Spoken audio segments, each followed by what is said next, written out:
किसान आंदोलन लगातार जारी है और अब भी लगातार जो मीटिंग हो रही है उससे निष्कर्ष नहीं निकला। अब आगे का रास्ता कैसा होने वाला है, क्या लगता है? आगे का रास्ता सरकार से तो फिलहाल तो कोई उम्मीद लगती नहीं है, क्योंकि ये सरकार है ना हमें थकाना चाहती है, किसान को थकाना चाहती है कि किसान थक जाए और फिर जो है वो यहाँ से चला जाए।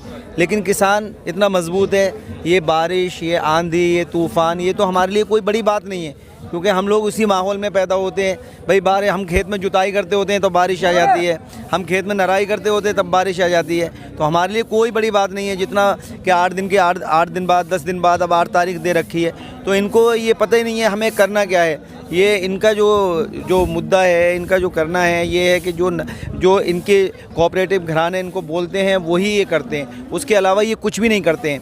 उनसे पूछकर ही ये सारा कुछ करते हैं। और ये कानून जो है इन्होंने 2014 से पहले ही लिख लिया था।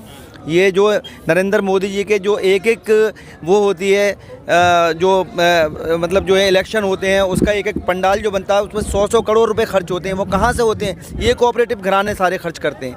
तो आज जो है जी गुमराह किया जा रहा है। गुमराह तो वो उनके लिए गुमराह जो है उन्होंने कर दिया है। मोदी जी को गुमराह किया हुआ है उन्होंने, अडानी ने और अंबानी ने गुमराह किया हुआ है उनके लिए। इस देश के 70% किसान जो हैं यहाँ पर पड़े हुए हैं और उनके लिए नहीं है। नरेंद्र मोदी को उन्होंने गुमराह किया हुआ कोऑपरेटिव घरानों ने। हम लोग गुमराह नहीं है। किसान का बच्चा सब कुछ जानता है, किसान का बच्चा सब कुछ जानता है। वो MBA भी किसान का बच्चा है, साइंटिस्ट भी किसान का बच्चा है, डॉक्टर भी किसान का बच्चा है, इंजीनियर भी किसान का बच्चा है। संसद में भी सारे किसान के बच्चे हैं, लेकिन उनकी आंखों पे नहीं पर्दे पड़े हुए हैं। उनके वाले लोग तो बोल ही नहीं रहे हैं। वो तो संसद वाले लोग क्या बोलेंगे? उनको तो पैसे से मतलब है। एक बार इलेक्शन में जीत गए। अब ये जनता उनको जनता ये सबक सिखाएगी। 2024 में उनको जनता बताएगी ये कि वो नहीं बोल रहे थे ना, कि उनको वही दोबारा से उसी कुर्सी पे बिठा लेंगे। यही दोनों बिठा लेंगे ना उनको कुर्सी पे। इस पे वो कहते हैं अगर हम काम नहीं कर रहे होते तो हर बार हम चुनाव में जीतते कैसे? चुनाव में जीतने के बैलेट पेपर से करवा देना चुनाव, EVM से बैलेट पेपर से करवा दें वो इलेक्शन। एक बार करवा के देख लेना कैसे जीतते हैं वो। EVM से जीत रहे हैं ना, EVM जिता रही है उनके लिए। गड़बड़ी करके जीत रही है। हाँ, EVM में गड़बड़ी करके जीत रही है पार्टी। नहीं तो ऐसा कुछ भी क्या चीज़ है इनके अंदर? इन्होंने क्या किया है? सिर्फ बातें बनाई हैं, जुमले कहे हैं इन्होंने। 2014 से अब तक इन्होंने किया क्या है यहाँ पर? ये बताइए आप क्या किया है? एक चीज़ बताइए आप। इन्होंने कोई IIPM बनवाया है, कोई यूनिवर्सिटी बनवाई है, कोई एम्स बनवाया है, कुछ किया है? सिर्फ नोटबंदी, GST और CAA, NRC और ये अब यहाँ तो किसान आंदोलन। इसके अलावा इन्होंने किया क्या है देश में? क्या किया है इन्होंने? EVM जिता रही है इनको सारी कुछ। फिर से जिता देगी अगर वापस भी नहीं लेते इन कानूनों को। नहीं, अब इस पे भी EVM पे भी चलेगी बात, ऐसी बात नहीं है। अब EVM पे भी बात चलेगी भाई। बैलेट पेपर जिन कंट्रियों ने EVM बनाया था वो खत्म हो चुकी है बिल्कुल। वहाँ से तो कानून वापस ना लिए, EVM में कहाँ से मुद्दा चल जाए? बिल्कुल लेंगे इनको। ये जन आंदोलन है, ये किसान का सिर्फ आंदोलन नहीं है, ये सबका आंदोलन है। तो सही तो पूरे हिंदुस्तान का आंदोलन है। सिर्फ अभी तक किसान ही शहीद नहीं, सारे शहीद हो रहे हैं, सारे हो रहे हैं। कोई ऐसी बात नहीं है, सारे लोगों का आंदोलन है ये जो मजदूर आदमी है ना, जो बिल्कुल मिडिल क्लास आदमी है, उस पर सबसे ज़्यादा वो बाहर पड़ने वाला है इसका।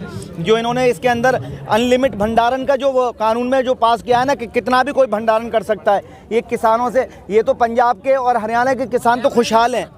पंजाब के और हरियाणा के किसान हैं ना, वो तो खुशहाल हैं। आप यूपी में जाकर देखिए, पूर्वी उत्तर प्रदेश में जाकर देखिए, उसके पास, किसान के पास इतना भी नहीं होता है। वो अपने घर को खाने को भी नहीं बचाता है, बिल्कुल सारा बेच देता है।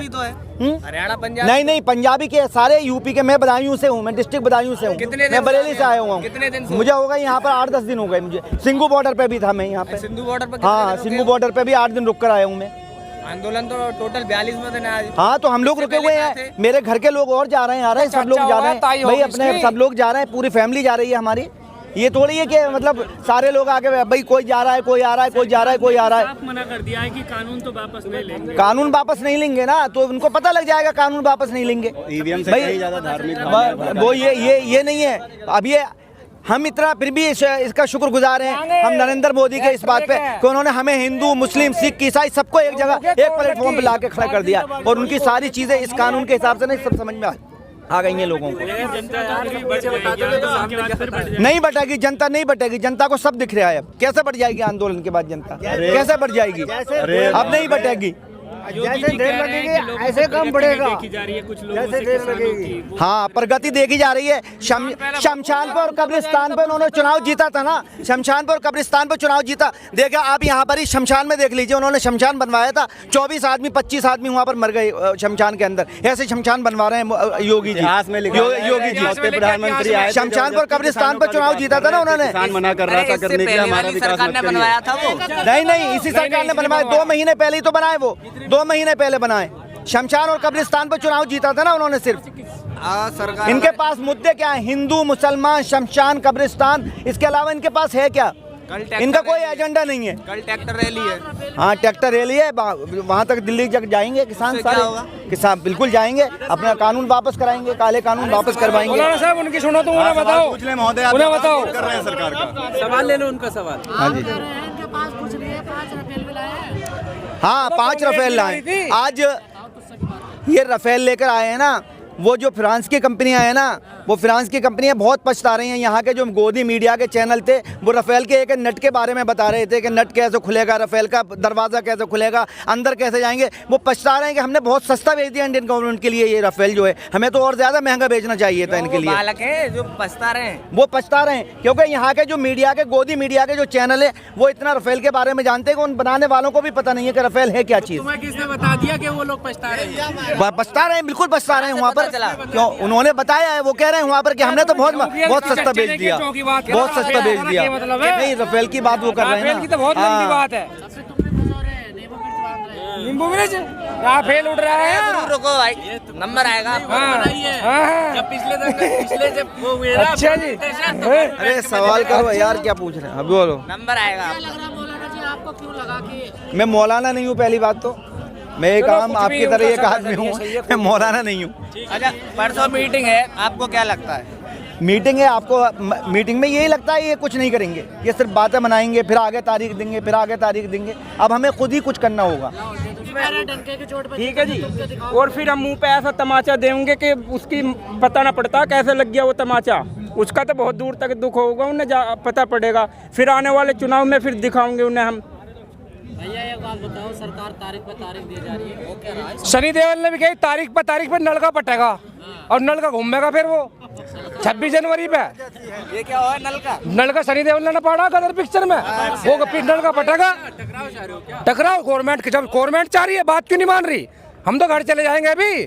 तुम्हारे समझ में कानून ना है, समझ में ना आ रहा तो तुम पढ़ हिंदी में कोई अनुवाद करके बता दो जी। हम मना कर रहे, हमने ना बनाया, भुगत तो रहे हैं, पड़े ना सड़कों पे, ये जूते हल्ले हो रहे, देख ये ना सुन रहे। आप फिर वोट दोगे? कौन? 2018 में भी आए थे आप यहाँ पे? आप मैं क्रांति गेट पे 2018 में आए थे आप? 11 बात में 7 माननी, आज तक ना माननी। कोई सी बता कहाँ लिख के थी 7 बात?